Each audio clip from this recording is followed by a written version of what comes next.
Today we are making pesto with an unexpected ingredient, sunflower seeds. You're gonna love it. Hey there, I'm Sam from Bites of Wellness. Come cook with me. The first step in making this sunflower seed pesto is going to be toasting the sunflower seeds.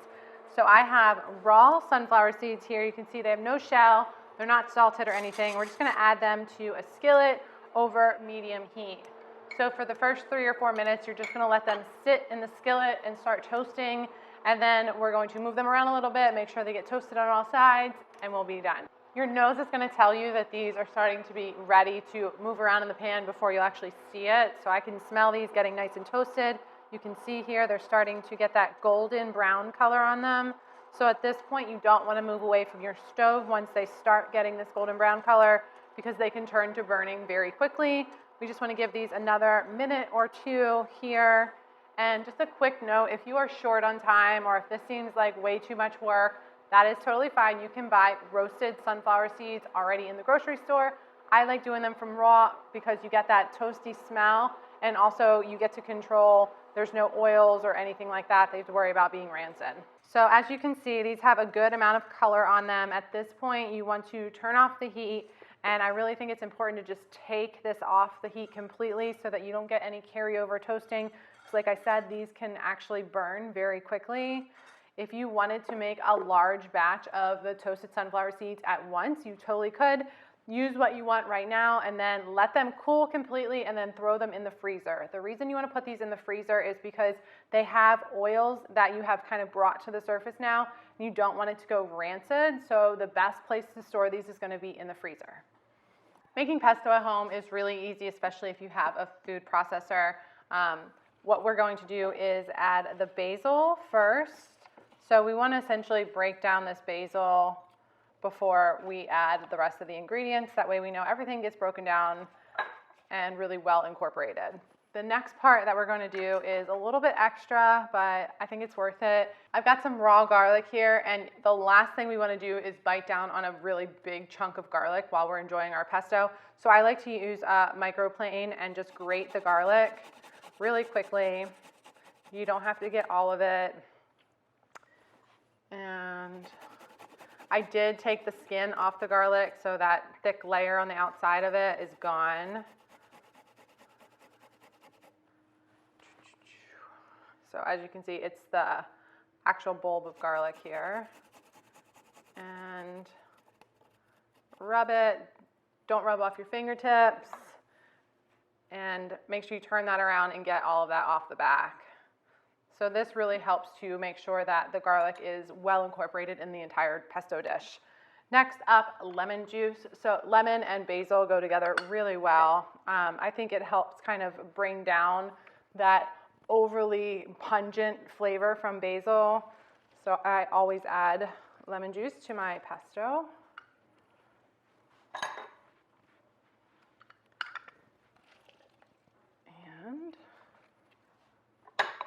We're going to add a little bit of olive oil, tablespoon or two, it's up to you. If you really love runny pesto, that's almost all olive oil. You could totally increase the amount of olive oil you use. This is the consistency that I prefer. Last but not least, we've got some salt and garlic powder. That garlic powder is in there to add kind of that deep, rich umami flavor that you can get only from garlic powder. And one quick just heads up, if you do not love raw garlic, just omit that from the recipe. It is not needed. It's still going to be really good without it. We are going to buzz this until the basil is just broken down. Is it plugged in? It is. All right, that is plenty good. And we just want to break it down some so that every time we add a layer in, it's not just everything at the top. Next up, we are adding the sunflower seeds.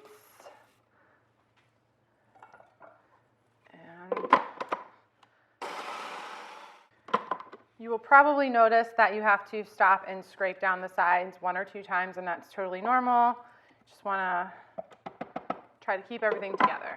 I'm going to go ahead and add in the baby spinach. So spinach pretty much has no flavor in this, but what it does do is add some bulk to the pesto so that it goes further when you're making things like pasta or things like that. It also adds this beautiful green hue that right now you're not going to notice, but if you let this sit in the fridge It's not going to get that really dark color that just plain basil pesto will. It'll stay bright and vibrant, which makes this really good if you're making it ahead in advance. Let's see that color.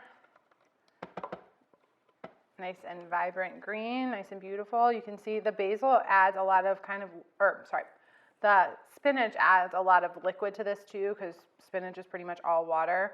So we get that nice, beautiful consistency. I thought I would give you a really quick tip that if you get garlic fingers, like I have now from grating that garlic, get something that's stainless steel and rub your fingers on it, and it'll help take some of the garlic. They're strong. It's helping. Run them underwater, but that's my good tip with garlic fingers.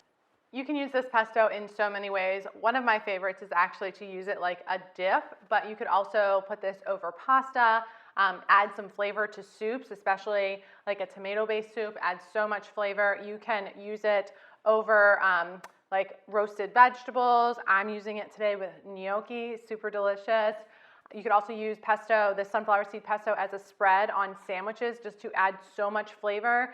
And then my other really favorite way to use it is to put it on top of pizza or as the base for the pizza instead of the tomato sauce. So if you love pesto as much as I do, you're going to be looking for ways to use this up.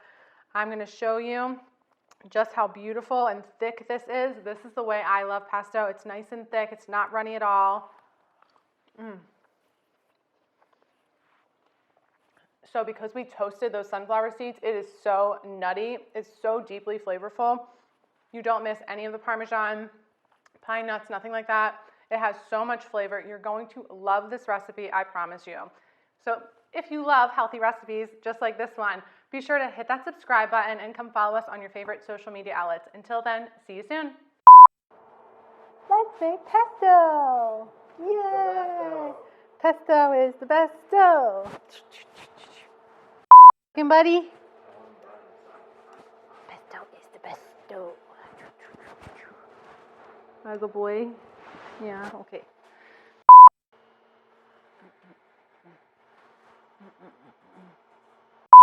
So we made it. It's pretty. Hi.